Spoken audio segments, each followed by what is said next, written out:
Hello and welcome to the Creative Alabama Podcast. I'm Josh Hamilton.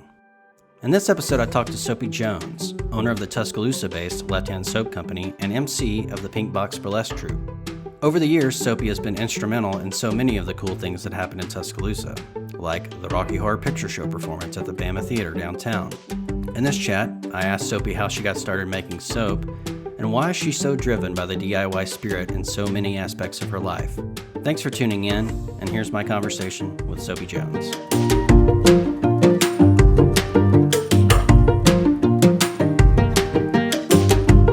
Hello, Soapy Jones. How are you today? I'm doing great. Welcome to the podcast. Thank you. I'm excited. Thanks for agreeing to chat with me. This has been the highlight of my day, actually. I've been looking forward to this all day. Wow. That's high praise. High praise. I'm excited. Okay, let's just start with, for those who might not know about you and your company, tell me a little bit about the Left Hand Soap Company and how you got started with making soaps. So when I was a kid, my grandmother made soap. They raised pigs, and it was just sort of a use the whole hog kind of thing. And she would let me watch her make soap as long as I didn't talk to her. She was a real stoic woman, and she would always shoo the kids away. But I was really quiet, so she let me hang around. So it was one of our times where we really spent time together, but, not in any real sense of the word. So fast forward, I went to the university and I graduated, and that Christmas I made soap for everybody. And about a month later, 2 months later, people started asking for more. And I said, I will make whatever you buy. And that's 22 years ago. So 22 years. Wow. Yeah.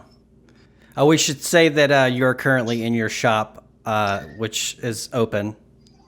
That's true. Yes. Sorry for any worries. chatter that happens behind us. Yeah. So yeah, your grandmother, that's cool. You said the pig. So your grandmother was making soap with like real animal fats.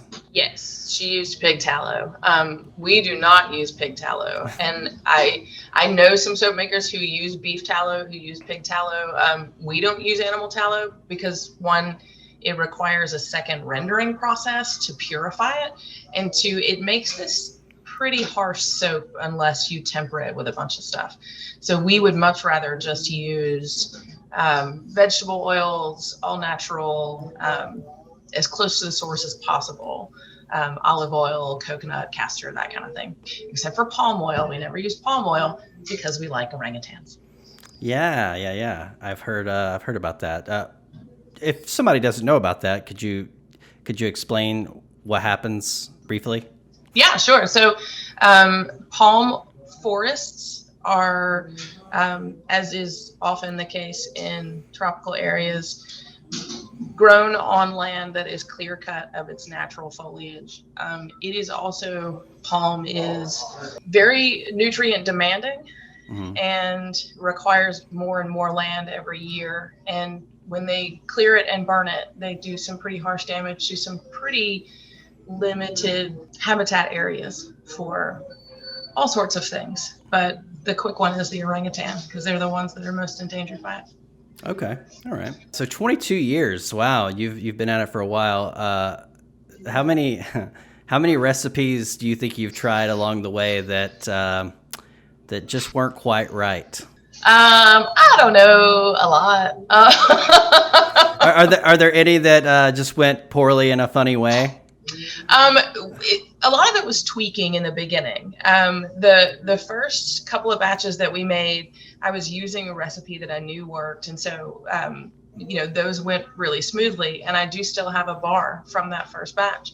But when you start changing ingredients, and there's a bunch of chemistry involved, but when you start to change ingredients, temperatures change, details change. And when you pour too hot, for example, soap will erupt like a volcano. Mm-hmm. And make this sort of soap-like stuff that's not really soap. So we did that a few times. So burnt chocolate, we smelled a lot of burnt chocolate because that happened with the chocolate mint a lot.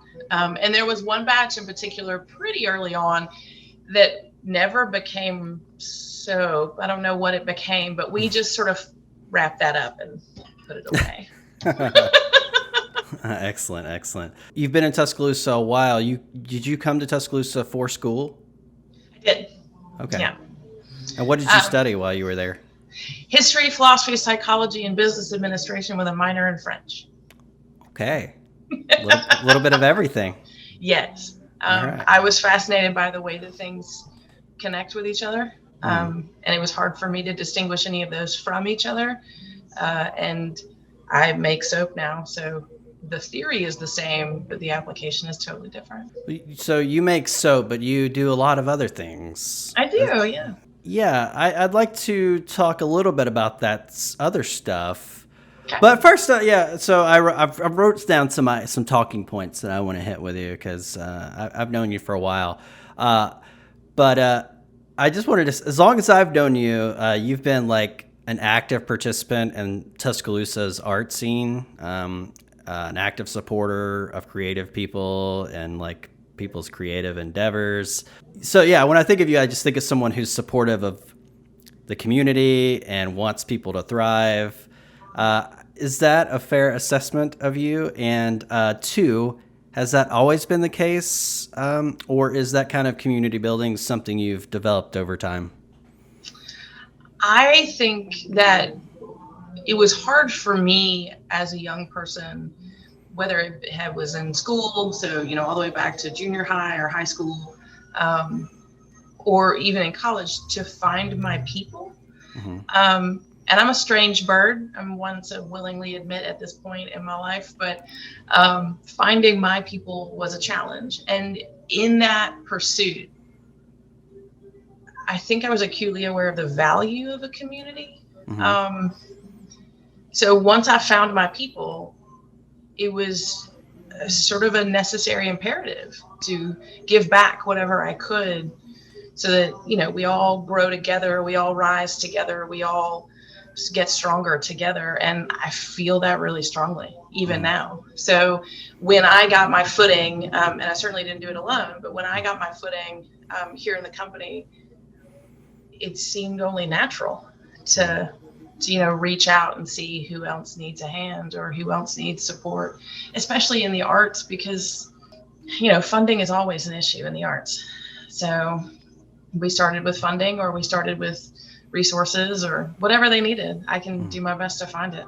Yeah, I was thinking of, the early days of the Well, That's Cool podcast. Yeah. Video podcast. You guys were a sponsor of that at some point. Definitely. You did a little bit of sponsorship with the little cooking videos that I did with my wife for a while. But it's not just me and the things I've been involved with. I know that you're very involved in the Tuscaloosa community. So you were like probably the first person I know, at least locally, that kind of took that DIY punk rock kind of spirit and created a successful business for yourself. Can you talk about what it's like to build a business and make a living for yourself and your family on your own terms? Wow, that's a great question. I made a choice a long time ago. I don't like people as a general rule, and I don't like being told what to do. So I had to choose, which one do I like less? And ultimately, I really don't like being told what to do. I can manage people, and individual persons I super dig, but like people as a whole, right, are very overwhelming to me. So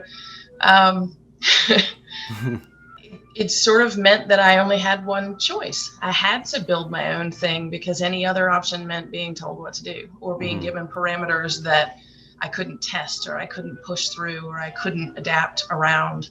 And so having this, the soap company really, because people came to me and said, what can you make for us, became this very customer-centered thing that could be very pragmatic. And I can do pragmatism. So it is a plodding, one moment at a time kind of gig. The trick for us was skincare, hygiene care is a very loyal market. You tend to use the things your parents used or your family used. And we knew it was going to take a long time to get that trust and to earn it. And that meant lots of time to test out recipes and test out things. But it also meant navigating what was 20 years ago a very different business landscape. Okay. Small businesses were not as supported as they are now. And even down to distribution chains of, how do we get a small batch of packaging, for example? Nobody would talk to us unless we wanted 50,000 of anything. Wow. So that became a challenge. And it's been neat to watch the landscape change into a place where smaller businesses have resources and have a community they can share. So more difficult in the beginning. Now it's a little Wow. Yeah. So I'm willing to bet there are people who think Soapy is just a nickname. Yeah. How did you make that decision to legally change your name? So it did start out as a nickname. That's true. My husband gave me that name shortly after we got together, just because I was the only soap company in town and it's what I did. So it made sense. It just became the name that people knew me by. And then I got tired of the question, but what's your real name? Because it comes with this accusation of illegitimacy that even if people don't mean it that way, bugged me. I come from a community, even before I lived here, I've lived all over the country where when someone tells you your name, whatever it is, that's what your name is. And prying any further into that is rude. Yeah. I like to say it's the difference, when you have a party, it's the difference between who you let in the kitchen and who you let in the bedroom. Because everybody hangs out in the kitchen. That's where everybody congregates in a party. And that's my name. But everything else is the like, hey, come check out my new TV in the bedroom moment, which is two people. That's it. Just two. Just two. So 8 years ago now, I just changed it because for some reason, the people who asked me what my real name was were sated by the answer, nope, that's on my license. That's my real name. It got rid of a thing that I didn't want to do anymore. Do you still get the question though? I do. So. Yeah, it's too perfect a match, right? How serendipitous that my parents named me Soapy and I run a soap company.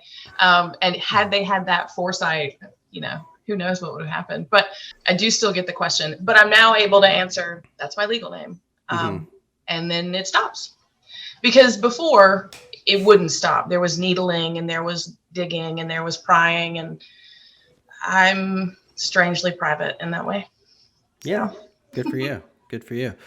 So was there an age for you when you kind of realized that you were going to kind of pursue your own kind of way of doing things, like a not just like professionally, but creatively and just generally? Yeah, really early on, actually. 7, we'll go with that. Wow. Maybe like really early on. As a child, I didn't understand a lot of the way that people negotiate things. It didn't make sense to me. And I felt very much like an outsider in a lot of, pre-planned communities like school and also in sort of free form, like, hey, let's all go to the movies.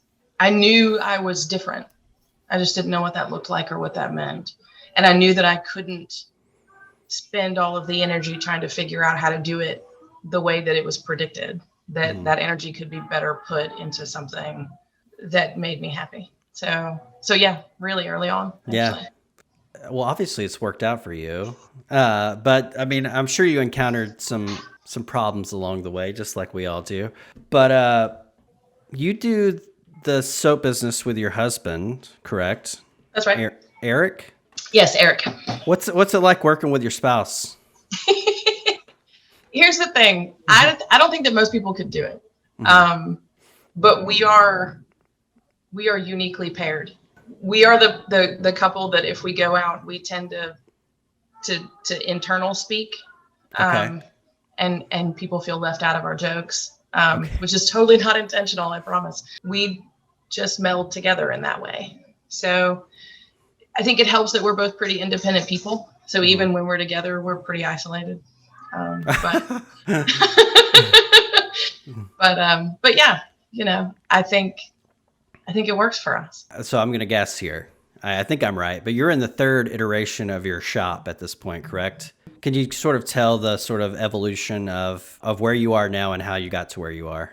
Sure. So from 1999 to 2014, we were out of our home. Mm-hmm. The shop itself was like a jigsaw puzzle or like a Jenga game. Everything was stacked very carefully, but it took up about 400 square foot of space. Okay. Very, very small area. We would make soap. I also had another job. I worked as an archivist for a military institute in the Black Belt. Okay. Eric does IT work, so he would do that. And we just sort of navigated. We didn't have a dining room, essentially. Mm-hmm. In 2014, we needed more space. And that was 15 years of trial and error, finding recipes that worked, finding networks and sales spaces that worked for us. Lots of early mornings, lots of late nights. And we really thought that expanding our production space would give us an opportunity to take a breath, to look to expand even further. And it worked out pretty well initially. Mm-hmm. We expanded, we more than doubled. We had 1,000 square feet. Mm-hmm. And it was meant to strictly be production space. And people figured out where we were. So they just started showing up. We didn't have a sign out front. We didn't mean for that to be a retail space. We had an online business that was pretty busy, and we did some wholesale. So that was really our market. So people started showing up, and we quickly threw together what was considered a retail space in the front. It was 3 shelving units and a bar that was there to be our point of sale space. And we sold out of there for 3 years, and it was great. So one day, one of the brewmasters at Black Warrior Brewing, which is currently our neighbor, came over and said, "Hey, we have this space right next to us. We need a tenant, and it's a little over 2,000 square feet. Do you want to, come over here?" And again, beautiful timing. Of course we do. That sounds great. And it means that we can expand our production space just a little bit, and we can have a focused retail space. Okay. Like the idea of having an open air production space. So you can't get to our production space, but you can see all of it. So you can see everything we make. You can see all of our ingredients. For me, that's part of the trust of it. Mm-hmm. Trust me, we're making it right here. Mm-hmm. And this space has really given us an opportunity to test that out. So far, so good. Very cool. Very cool. Yeah. I have not actually been able to see the new shop yet, but I'm hoping to get down there sometime soon. Yes. Or maybe we'll come to you. Oh, maybe. Have you guys thought about expanding to Birmingham? We have. Yeah, we definitely have. Okay. Yeah. All right. Keep me in the loop. For sure. So making soap isn't the only thing you do. Can you talk a bit about Pink Box Burlesque? How has the pandemic affected that group, and what's on the horizon for you there? So Pink Box is our burlesque troupe, my burlesque troupe. I started it with some friends in 2008, and it last year would have been our 13th season. This year is our 13th plus season. Okay. We had one show last year, and we had another one slated for the week that everything shut down. So we had to cancel that show, or at least postpone it initially. And then it kept being postponed. Mm-hmm. We are a live performance burlesque troupe with a live jazz band, and we are greater than the sum of our parts. So I love it. It's a giant headache full of lovely people who do amazing things, and it's worth everything I've wanted to throw across the room. That's great. We perform here in Tuscaloosa and in Birmingham and in Huntsville. We are a large troupe when you have the band, and you have, sometimes we're 18 or 20 people deep. So traveling any further than that is a challenge. And we like Alabama, so we stay here. But last year, like I said, we had a pause. We paused for a long time because the safety of the performers is really important to me. And, I didn't want to risk anything. Sure. So we stopped very quickly and just sort of kept in touch with each other and made sure we were all okay. We're a family. And so it's hard to break that. Starting in about July, maybe August, we started doing rehearsals again in a very, very large space with lots and lots of distance between us, and everyone wore masks. And we scheduled and worked through a series of acts that we ended up filming at the Bama Theater in October on what is usually our Rocky Horror Picture Show date. Okay. So it was hard to let go of the date, and we love the theater. We couldn't do the production, of course, but we're going to be there. We may as well do something with it. So we did. So we filmed that. And we're in the process of editing that and getting that all done. And we'll be able to release some once things get going again. And we've just recently started talking to our frequent flyer vendors about, when can we book with them again and what's their schedule look like for either the end of the year or the beginning of the next, just to make sure that everyone's safe. Frequent flyer vendors. What exactly do you mean? We perform at Saturn in Birmingham. Okay. We perform at Black Market Bar here in town. We perform at a couple of different places in addition to the Bama Theater. So just the places that we always perform. It seems like the mask requirements might create an interesting opportunity for costuming. Have you found that to be true or not? Yeah, so there's an ongoing discussion in the burlesque community, which is vast and robust, about what it would mean to wear masks during performance. This is something that our partner or, our parallel performance, pole dancers and strippers, we're all distinctive creatures, but we're all doing similar work that they have been doing and that they have talked about. There's also a group of burlesque performers that have always worn masks because of the storyline that goes with that and how your face is a pretty intimate part of your body. And, let's talk about not knowing it and figuring out what's going on. So it's been a really interesting conversation. For us, we do tend to build shows that are either stage distant or there is some distance between us and the audience, which is a little safer. But again, I'm super concerned about the audience members all hanging out together. And I don't want them to feel any more uncomfortable than we're already making them on purpose. So yeah, but every mask can have a little more fringe. So right. If someone isn't exactly sure what burlesque is, how would you I know they could Google it. Let me Google that for you. But how would you define what is burlesque to you, and how did you sort of get involved in that as an art form?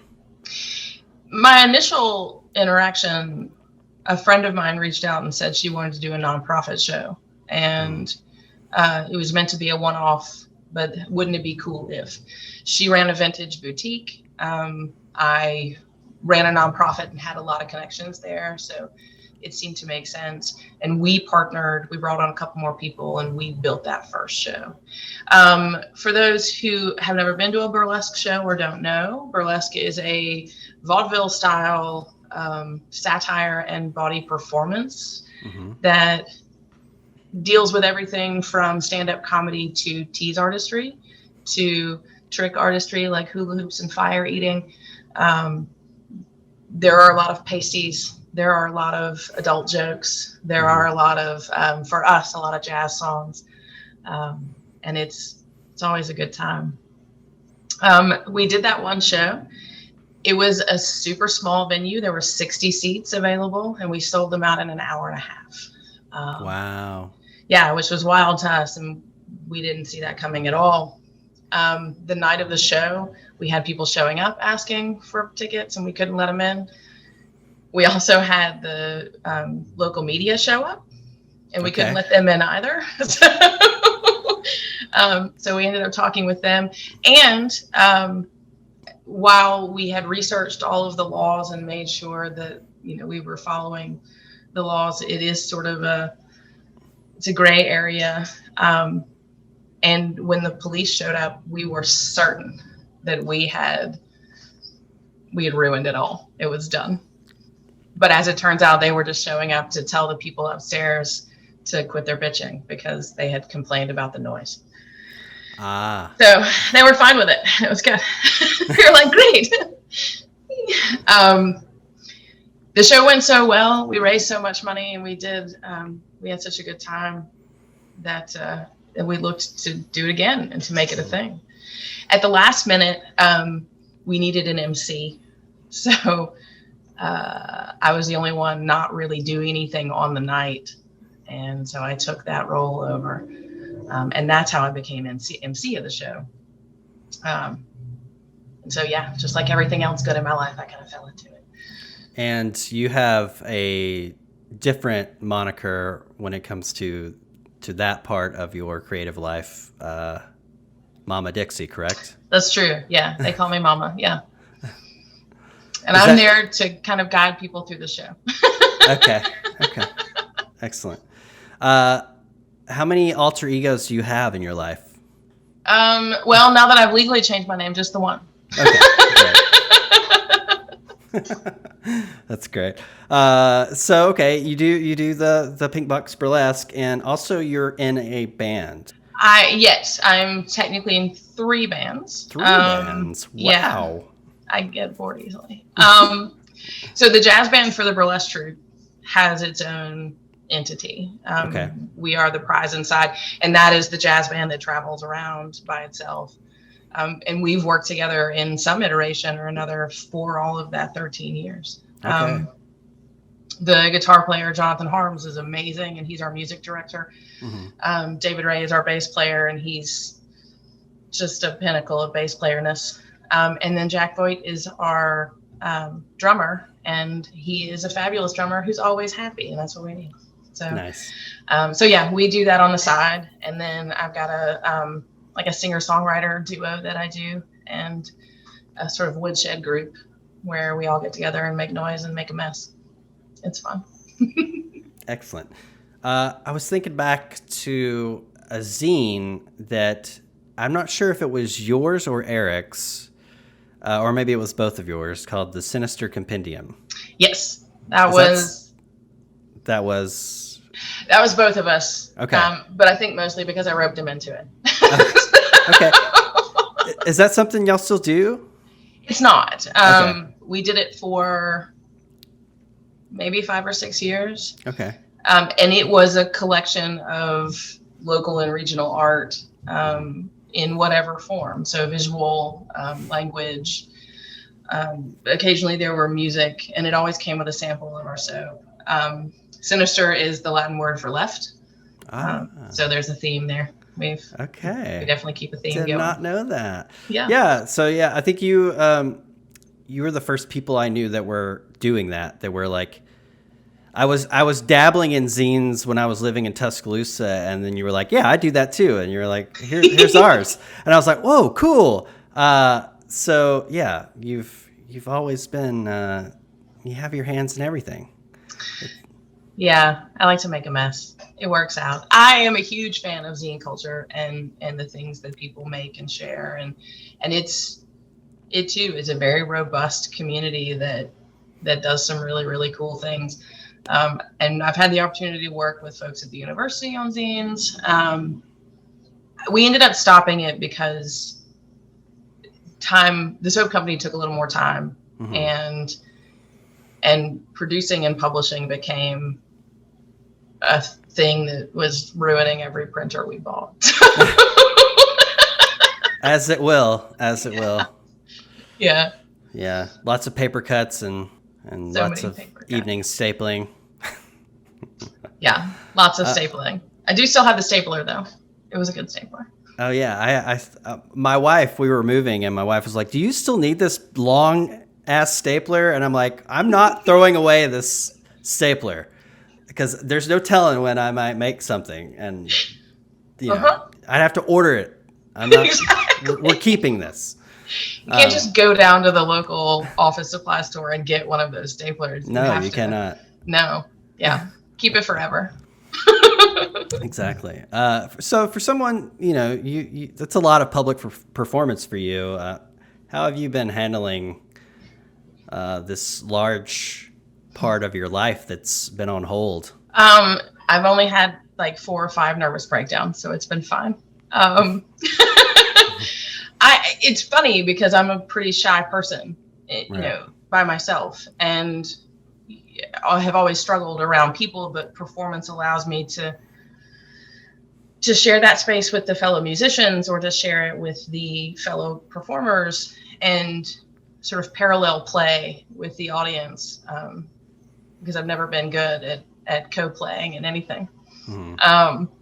So it's been hard. I got together with some of the players, the bass player and occasionally another guitar player, to just kind of work through stuff and to see if we had the opportunity in the downtime to create something, that we could build on as things started to open back up. And it's hard to create in the middle of a storm, Yeah. So a lot of the energy that I usually put into creativity really just went into holding myself together or holding the company together or, just holding on until the next day, because it was a lot. It's been a lot. Yeah. Yeah. I feel that for real. It's a daily struggle. It's a daily struggle. Yeah. Yeah. It seems like there's a light at the end of the tunnel, though. I think so. I think there could be. I hope that it happens that way. I think that it has exposed a lot of cracks in the dike that we should probably take a moment to look at as a culture. But for sure. But we're moving in the right direction at least. Yeah. I like that. Yeah. So we just had a weather event. And I was watching the weather, and I saw one of those octagons coming towards Tuscaloosa, and I was just like, no, dear Lord, not again. Do not hit Tuscaloosa again, please. Man, what were you guys thinking over there yesterday?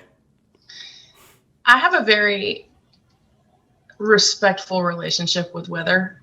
Especially with storm clouds. I'm a big fan of storm clouds.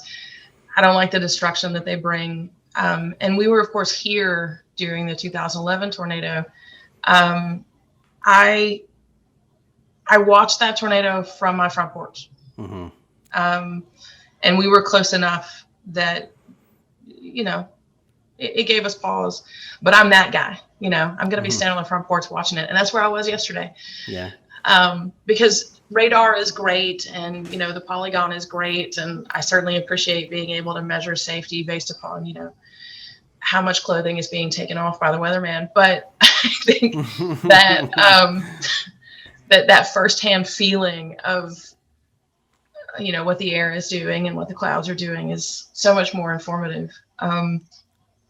So I was standing on the front porch watching it and seeing what happened. And where we are, we essentially threaded the needle between the 2 storms that came through yesterday. All right. So I think our animals and my son, who's living with us right now because he goes to the university and so he's home for the pandemic, they get more stressed than I do because I'm like, y'all handle it. Just get together and know where you're going. Because if I come in off this porch, it's because you need to go do something.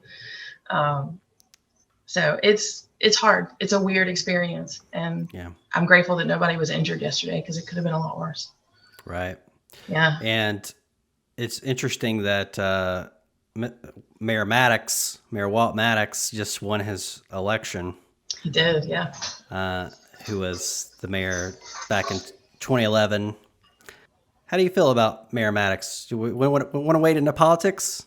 How's he been for you guys? I will say that I am not a very good politician. Okay. He has a lot more tact than I do, and a lot more grace of language than I do. I appreciate that his position is always difficult. And I think that I can never say enough good things about what he did after the tornado, because the city was decimated. Right. And it was, I don't have words for that. Right. I think that he's done a lot of work, and he's spent a lot of time building infrastructure, both in departments and literally building infrastructure for the city in the time that he's been here. So when the pandemic hit, he already had a plan, and he stayed in communication with all of us as business owners. And, I think that we got a lot of communication. I know that the city as a whole got a lot of communication, but I think that the business owners got a little more. So it made things a little easier to predict in a time that was impossible to predict. So I don't envy him his position. Right. And I can't think of a thing that I would point out as something I would have done better. Wow. That's high praise. Yeah. He's much better at that than I Right. am. Right. That's great. Oh, and you just had a birthday. I did yesterday. Yeah. Happy birthday. Thank you very much. Yesterday, during all that nasty weather. Yeah, it was. I'm like, yay, there are clouds. Please, no one die. Yeah. So, yeah. So, I don't know how St. Patty's Day works. Is it always on the same day, or so your birthday is always St. Patrick's Day? It is, yeah. Wow. Very interesting. My whole family is that way. Actually, I was born on St. Patrick's Day. My dad was born on Memorial Day. And then my mom and my brother have birthdays that often fall on holidays. My mom's is right next to Thanksgiving, and my brother's is right next to Mother's Day. So there are years when we all have our birthday on a holiday. I don't know why that matters, but it matters to them. I'm Christmas Day over here. So. Oh, that's right. Yeah. Yes. So you know how it is. Yeah. I do know how it is. It's hard to be overshadowed by Jesus Christ, but it's fair. We all have a burden. Did you get double the presents because it was also your birthday? No. Oh. There was a brief period of time between the ages of 15 to 18 where I was like, hey, I'm getting ripped off. This isn't fair. My sister has gotten more things because her birthday is not on Christmas. We got to equalize this.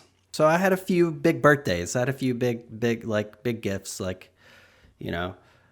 then once I turned 18, 19, was out of the house, here's your pack of underwear, and your birthday card. Yeah. So I don't know what else to say about that. I'm going to make a documentary about it. So. Oh, that would be rad. Yeah. I'm going to interview other people who were born on Christmas and see how they deal with it. And it's funny. I've found a couple of people who everybody has a different sort of take on it. There's these twins who love it, and their parents have always made them feel really special. And I'm just like, you jerks. Probably none of that is going to make it into this cut. But anyway. Did you get a birthday cake on Christmas Day? I would. Most of the time I would get a cake. Yes, that is something that the fam would do. They would bake me whatever cake I wanted. Yeah. Oh, you got a choice? Okay, now I'm jealous. Because I always had a green cake. Always. Oh, no. Yeah, I always had a green cake. Green cake, green icing. It was usually shaped like a shamrock. Yeah. I got a lot of Christmas cards with happy birthday written in them. Happy birthday. Yeah. Well, I don't want to take up too much more of your time. I know you mentioned earlier that you have some things coming up that you might want to talk about. Well, I can't reveal them yet. You can't reveal them yet. I can't reveal them yet, but we will have news. We are announcing some really cool things at the end of the month. So okay, March 31st, April 1st, keep an eye out. It will not be an April Fool's joke. I promise. Okay. Yeah. So is this the soap company or is it this? Is. Okay. It's a soap company. Okay. So yeah, tell the listeners where they can find your wares if they're not in Tuscaloosa. You can always find them on our website, lefthandsoapcompany.com. If you are in Birmingham, you can stop by Yellowhammer Creative in Pepper Place. You can also go by Square One Goods. There are places in Homewood and in Hoover as well. But your best bet, if you want the full collection, is to stop by the website. We can ship internationally, or we can set it up to pick up if you're coming into town. Excellent. Well, thank you so much for taking the time, Soapy. Thank you. Always nice to talk to you and see your face. Back at you. Thank you. And I wish you well, and I'll talk to you soon. I love it. I will talk to you very soon. You have a great night. You too.